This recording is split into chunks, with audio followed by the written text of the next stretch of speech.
आज होती चतुर्थी, तर म्हटलं चला बनवूया सॉफ्ट गरमागरम साबुदाणा खिचडी. त्यासाठी कढईमध्ये तूप टाकायचं. तूप टाकल्यानंतर त्यामध्ये पातळ कापलेल्या बटाट्याच्या स्लाइस टाकायच्या. ते व्यवस्थित परतवून घेऊन त्यामध्ये मीठ टाकायचं. मीठ टाकल्यानंतर त्यावरती झाकण ठेवून व्यवस्थित वाफवून घ्यायचं. वाफवलेल्या बटाट्याच्या फोडी एका भांड्यामध्ये काढून घ्यायच्या आहेत. त्यानंतर पुन्हा कढई तापवायला ठेवायची.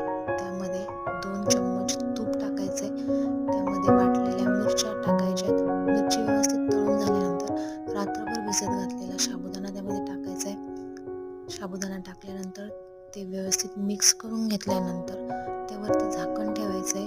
मंद आच ठेवायची.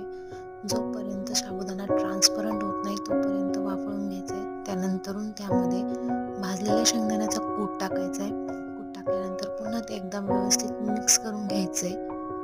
आता फ्लेम हाय ठेवायची.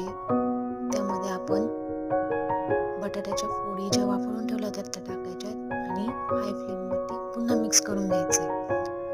जोपर्यंत आपली खिचडी व्यवस्थित ट्रान्सपरंट होत नाही तोपर्यंत ती मिक्स करत राहायचं.